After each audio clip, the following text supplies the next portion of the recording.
یا ایہا الذین آمنوا لا تتخذوا بطانة من دونکم لا یألونکم خبالا ودوا ما عنتم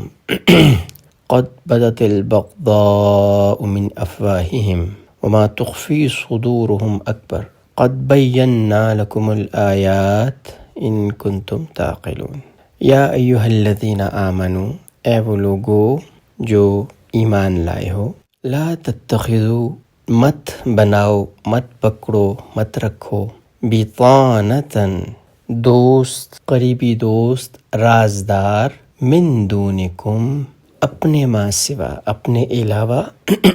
کسی کو رازدار مت بناؤ۔ لا یألونکم، وہ کمی نہیں کرتے، وہ کوئی کسر نہیں چھوڑتے۔ لا یألونکم کا معنی کس میں لیں گے؟ کسر نہیں چھوڑتے۔ خبالہ،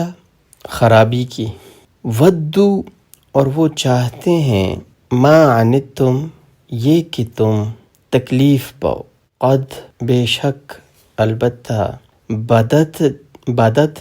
ظاہر ہو چکی ہے، البغضاء، ان کی دشمنی، من افواہہم، ان کے منہ سے، ان کی باتوں سے، ان کے چہروں سے، وما، اور جو تخفی، چھپا ہوا ہے، صدورہم، ان کے سینے میں،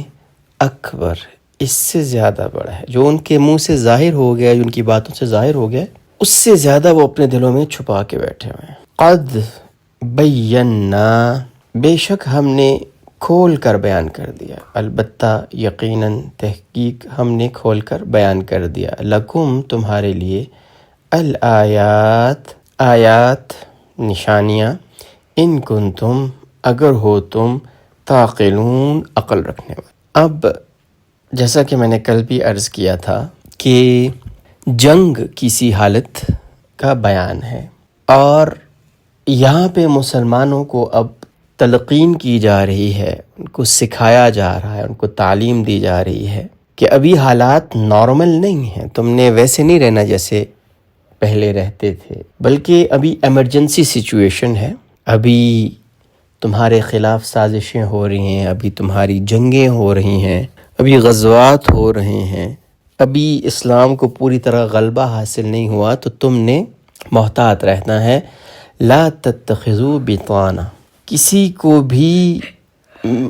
من دونکم، اپنے علاوہ کسی کو بھی رازدار نہیں بنانا، نہ کسی کو ایسا دوست بنائیں کہ اس کے آپ سب سے ساری باتیں کریں، نہ کسی کو رازدار بنائیں۔ اس کے مراد یہ ہے کہ ویسے بھی کوئی بات کسی غیر بندے سے، کسی باہر کے بندے سے مت کریں۔ دیکھیں، صحابہ کی، اوس اور خزرج کے جو صحابہ تھے، ان کی جو یہودی تھے،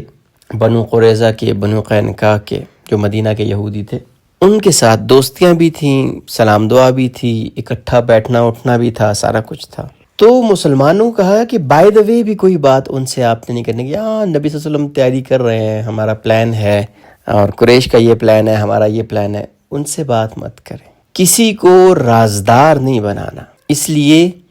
کہ بہت سے لوگ جو بظاہر تمہارے خیر خواہ ہوتے ہیں، وہ حقیقت میں خیر خواہ نہیں ہوتے۔ تعویل خاص کے اعتبار سے یہ ہے، اور ضروری نہیں کہ جس سے آپ بات کریں وہ واقعتاً آپ کا دشمن ہو، اور واقعتاً وہ اس کے دل میں کوئی برائی ہو، لیکن یہ بھی پاسبل ہے کہ وہ بندہ جس سے ہم نے بات کی، جس کے سامنے ہم نے بات کی، وہ کسی اور کے سامنے بات کر دے جو کہ ہمارا دشمن ہو۔ اور یہ اگر ہم دیکھیں تو یہ آج کل اور ہماری ابھی کی جو زندگی ہے، اس میں بھی یہ جو تعلیم ہے قرآن کی، اللہ کا یہ جو حکم ہے، یہ بہت امپورٹنٹ ہے۔ ہم کئی مرتبہ بات کر دیتے ہیں، اور پھر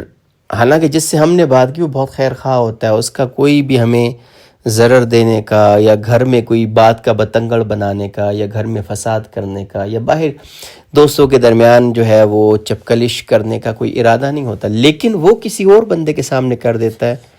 جو کہ اس بات کو لیک بھی کر دیتا ہے، اس کو اس کے ساتھ لگا کے، تو وہ بھی جو ہے وہ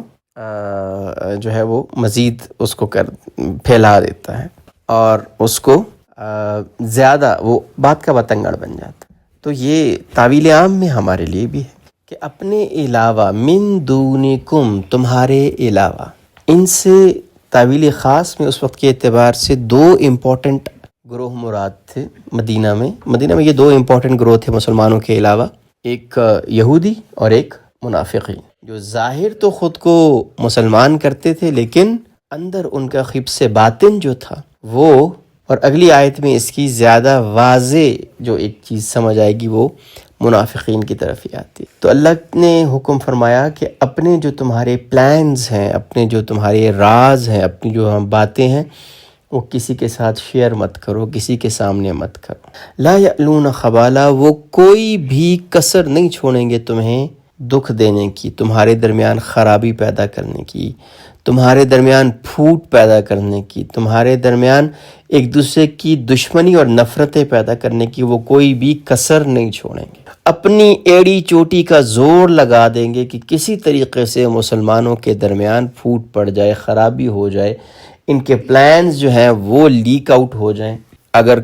اللہ کے رسول نے کسی کو بھیجا کہ جا کے ذرا ریکی کر کے آؤ، اور اللہ کے رسول بھیجا کرتے تھے، صحابہ کی چھوٹی چھوٹی جماعتوں کو بھیجتے تھے کہ جا کے دیکھ کے آؤ، حالات پتہ کر کے آؤ، نقل و حرکت کے اوپر نظر رکھ کے آؤ، اور وہ اگر کسی کو پتہ چل جائے تو وہ کسی کو بتا دے، یار یہ لوگ اس وقت ادھر جا رہے ہیں، اور وہ زیادہ لے جا کے جو ہے وہ لشکر یا کوئی لوگوں کو لے جا کے نقصان پہنچا سکتا۔ تو اللہ نے فرمایا کہ لا یألونکم خبالا، یہ بالکل کوئی کسر نہیں چھوڑیں گے، کوئی کمی نہیں چھوڑیں گے آپ کو نقصان پہنچانے میں۔ وَدُّ مَا عَنِتُّمْ، اور وہ تو یہ چاہتے ہیں کہ تمہیں تکلیف ہو، یعنی یہ جو لوگ ہیں، دشمن جو ہیں، یہ ان کا تو پلان ہی یہی ہے، یہ تو چاہتے ہی ہیں، ان کی چاہت ہی یہ ہے کہ مسلمانوں کو تکلیف پہنچے، مسلمانوں کو ضرر پہنچے، مسلمانوں کو نقصان پہنچے۔ قد بدت البغضاء من افواہہم، اور کئی مرتبہ ان کی زبانوں سے ایسی بات نکل جاتی ہے جو ظاہر ہو جاتی ہے، اور یہ دنیاوی ابھی بھی ہمارے ساتھ ہوتا ہے کہ بظاہر ہم کسی کو اپنا دوست سمجھ رہے ہوتے ہیں، خیرخواہ سمجھ رہے ہوتے ہیں، اور کبھی اس کی زبان سے کوئی ایسی بات نکل جاتی ہے جس کو بعد میں وہ کور بھی کرنے کی کوشش کرتا ہے یا کرتی ہے، لیکن یہ اللہ کی طرف سے ایک نشانی ہوتی ہے کہ انسان بن جاؤ، یہ جس کو تم اپنا بہت خیرخواہ سمجھ رہے ہو، حقیقت میں یہ تمہارا خیرخواہ نہیں ہے۔ اور قد بدت البغضاء من افواہہم تعویل خاص کے اعتبار سے کہ جب وہ کئی مرتبہ باتیں کرتے تھے، منافقین باتیں کرتے تھے یا یہودی باتیں کرتے تھے، تو وہ ان سے ظاہر ہو جاتا تھا کہ یہ مسلمانوں سے کتنی نفرت کرتے ہیں، یا مسلمانوں کے بارے میں ان کے کیا خیالات ہیں۔ اور کچھ مفسرین یہ بھی فرمایا کہ ان کے چہروں کے اثرات سے، ان کے چہروں سے ظاہر ہو جاتا ہے، یعنی مسلمانوں کی خیرخواہی کی اگر خبر ملے گی تو ان کو تکلیف ہو جائے گی، اور اگر نقصان کی خبر ملے گی تو ان کا چہرہ کھل اٹھے گا۔ یہ آج بھی ہو رہا ہے، ہمارے ارد گرد بھی ہو رہا ہے کہ بہت سے لوگ ہوتے ہیں جن کو اگر پتہ چلے نا کہ فلاں کامیاب ہو گئے تو ان کی شکل ہی اتر جاتی ہے، اور وہ ایسی کوئی بات کر جاتے ہیں، او جی بس ان کی تو عادت ہے ایسی، یہ ہو گیا وہ ہو گیا۔ اور کوئی تکلیف کی خبر ملے تو ان کے چہرے حشاش بشاش ہو جاتے ہیں، خوشی ہوتی ہے۔ تو یہ نشانی ہوتی ہے ان کی کہ جن کو ہم نے رازدار نہیں بنانا۔ وما تخفی صدورہم اکبر، اور جو ان کے دلوں میں ہے نا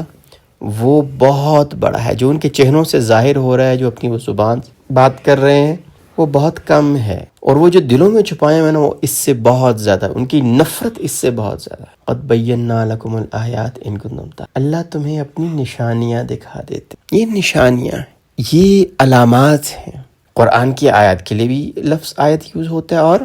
نشانیوں کے لیے بھی۔ یہ نشانیاں ہیں، اگر تمہیں عقل ہو، اگر تم سمجھ رکھتے ہو تو اس پہ تمہارے لیے نشانیاں اللہ نے تمہیں بتا دیا ہے کہ ان لوگوں کو اپنا خیرخواہ مت سمجھو، ان کو اپنے رازدار مت بنا۔ اور اسی سے بالکل ملتی جلتی آیت ہے، اسی کی کنٹینیوشن ہے،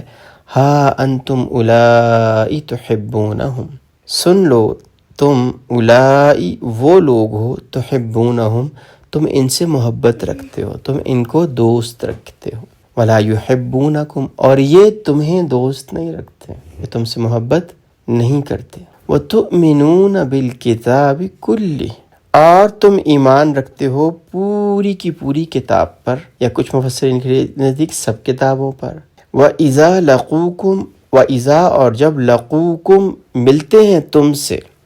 لقو لقا ملتے ہیں، کم تم سے، قالو تو کہتے ہیں آمنا ہم ایمان لائے، وَإِذَا اور جب خلاؤ اکیلے ہوتے ہیں، خلوت میں ہوتے ہیں، عضوا علیکم الانامل، عضوا کاٹتے ہیں، چبا ڈالتے ہیں، علیکم تم پر، الانامل اپنی انگلیاں، یعنی اپنی انگلیاں غصے سے اپنی انگلیاں چبا جاتے ہیں، من الغیظ غصے سے، قل کہہ دو، موتو مر جاؤ، بغیظکم اپنے غصے میں، بے شک مرو اپنے غصے میں، ان اللہ بے شک اللہ علیم جاننے والے ہیں، علم رکھتے ہیں، بذات الصدور دلوں کی۔ اور مسلمانوں کو تعلیم دی جا رہی ہے کہ تم تو بہت پیور ہو، پاک ہو، تمہاری انٹینشنز بہت اچھی ہیں، بہت تمہارے خیالات بہت اچھے ہیں، تم ان سے محبت رکھتے ہو۔ منافقین ہو، یہ آگے جو بات ہے وَإِذَا لَقُوكُمْ قَالُوا آمَنَّا، اور یہ بات سورہ بقرہ میں اگر آپ کو یاد ہو تو بالکل یہی الفاظ، اسی طرح کے الفاظ استعمال ہوئے تھے منافقین کے لیے، کہ جب وہ آپ سے ملتے ہیں تو کہتے ہیں کہ ہم تو ایمان لائے ہیں۔ مزید بتائے گا وَإِذَا لَقُوكُمْ قَالُوا آمَنَّا، اور جب تم سے ملتے ہیں تو کہتے ہیں ہم تو ایمان والے ہیں، ہم تو ایمان لے آئے۔ وَإِذَا خَلَوْا، اور جب علیحدہ ہو جاتے ہیں، خلوت میں ہوتے ہیں، عضوا علیکم الانامل غصے سے اپنی انگلیاں کاٹتے ہیں کہ کیوں مسلمانوں کو ترقی مل رہی ہے، کیوں ہم ان کے خلاف کچھ نہیں کر پا رہے، ان کو تکلیف کیوں نہیں مل رہی ہے۔ اور اس میں جو اوپر بھی ایک بات ہے کہ ہاں انتم اولائی تحبونہم، آپ ان سے محبت کرتے، ولا یحبونکم، یہ آپ سے مخلص نہیں ہے، یہ آپ کے مخلص نہیں ہے۔ اور اسی چیز کو ہم نے اپنی دنیا میں بھی دیکھنا ہے کہ کون ہم سے مخلص ہے اور کون ہم سے مخلص نہیں ہے۔ ہو سکتا ہے کہ آپ ہر ایک سے مخلص ہوں، آپ ہر ایک کا بھلا چاہتے ہو، ہر ایک کی اچھائی چاہتے ہو، لیکن ضرور نہیں کہ وہ بھی آپ کی اچھائی چاہتے۔ تو یہ نہیں کہ ان سے قطع تعلق کر لینا ہے، بس رازدار نہیں بنا، ان کو پلانز نہیں بتانے، ان کو اپنی جو ایک پلاننگ ہے نا، جو آپ کے فیوچر کی ایک آپ نے سارا کچھ کرنے کا سوچا ہے، وہ نہیں بتانا، کیونکہ وہ اس میں 4 ملا کے اور 4 ہٹا کے وہ دوسروں کو بتائیں گے، جو آپ کے لیے پرابلم بن جائے گا۔ لیکن طویل خاص کے اعتبار سے ظاہر ہے یہ وہ اس وقت کے اعتبار سے کیا گیا۔ تؤمنون بالکتاب کلی، تم ساری کی ساری کتاب پہ ایمان رکھتے ہو۔ اس سے مفسرین 2 چیزیں مفسرین نے لی ہیں کہ سارے کے سارے قرآن پہ، ساری کتاب پہ کرتے ہو، یعنی کہ کچھ باتوں کو مانا اپنی مرضی کی اور کچھ کو چھوڑ دیا، اور کچھ نے اس سے مراد یہ کہ تم ساری کتابوں کو پہ ایمان رکھتے ہو، سارے انبیاء پہ، سارے تمہارے ہیں، سب کی عزت کرتے ہو، سب کی رسپیکٹ کرتے ہو، لیکن یہ ایسا نہیں کرتے۔ اور جب یہ تم سے ملتے ہیں تو تمہارا ٹرسٹ گین کرنے کے لیے کیا کہتے ہیں؟ قالوا آمنا، ہم تو ایمان لے آئے۔ اور جب یہ علیحدہ ہوتے ہیں تو غصے سے اپنی انگلیاں چباتے ہیں، اپنے آپ کو جو ہے نا غصہ اتنا ہے کہ جیسے اپنی انگلیاں چبا رہے ہیں۔ تو ان کے بارے میں کیا فرمایا؟ قل موتوا بغیظکم، اپنے غصے میں خود ہی مر جاؤ۔ ان اللہ علیم بذات الصدور، بے شک اللہ دلوں کی باتوں کو، سینے کے اندر جو دل ہے اس کی ساری باتوں کو، اس کے سارے رازوں سے واقف ہے۔